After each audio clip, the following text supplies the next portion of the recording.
Hi, my name is Jennifer Battaglino, and I'm here to talk to you today about tinnitus. I'm starting a new series called Quick Tip on Tinnitus, and today's tip number 1. First thing I want to point out is what tinnitus is. Pronounced tinnitus or tinnitus, both are acceptable. Tinnitus is ringing of the ears. It's something that probably we've all experienced at some time or another. The difference with someone who has tinnitus versus the rest of us who just left the concert and hear that ringing in our ears and wake up the next morning and it's gone, is that for the person suffering from tinnitus, it doesn't go away. It stays with them. And when you think about the idea that a sound in your head could be going off 24 hours a day, think about the panic, the depression, the anxiety, all of the emotions that come with that could literally, for lack of a better term, drive a person crazy.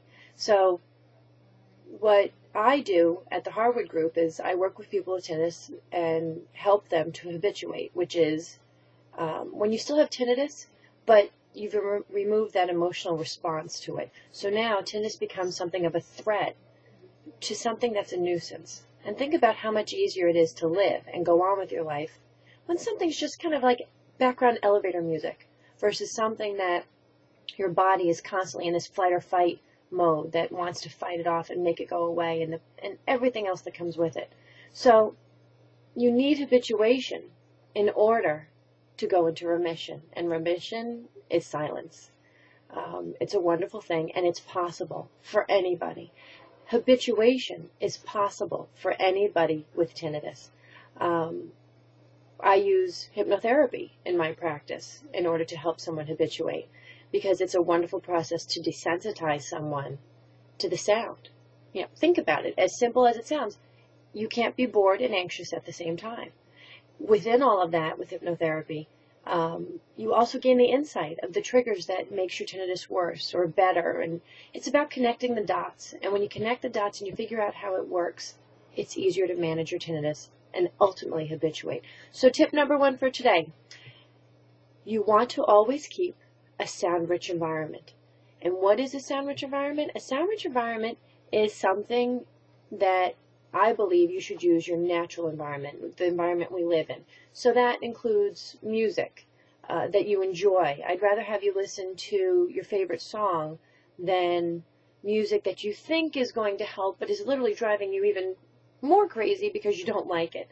The TV, a talk radio, the regular radio, a restaurant with friends, chatting, engaging other people. That sound-rich environment is a key component to habituation, because you always want to give your mind a choice. You can listen to tinnitus, or you can listen to something else.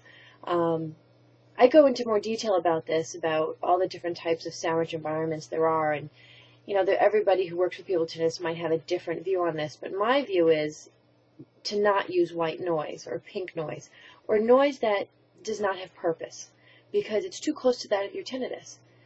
Again, you want your mind to choose tinnitus or something else. Well, if that something else is too close or doesn't have any meaning to you, you're not going to focus on it anyway.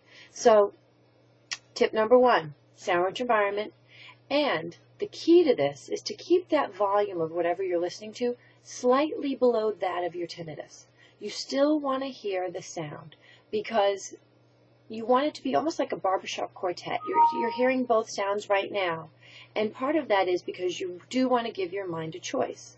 If you mask, which is taking that sound and masking exactly what the word says, the sound of your tinnitus, you'll find that, yes, it's temporary relief, but it does not promote habituation.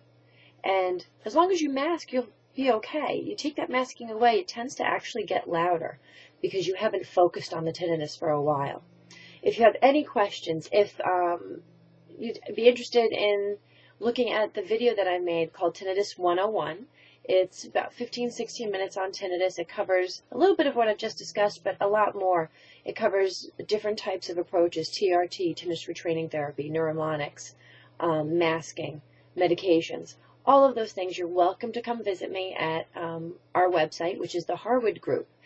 Our web address or domain is theharwoodgroupny.com, and that's TheHarwood Group, GROUPNY, because we're located in New York, .com. And you're welcome to send me emails, questions, anything that you might have. But take a look at Tinnitus 101. It'll give you a really good overview on what's going on and what you can do about it for yourself, for your loved ones, for people you care about. Start today and get well.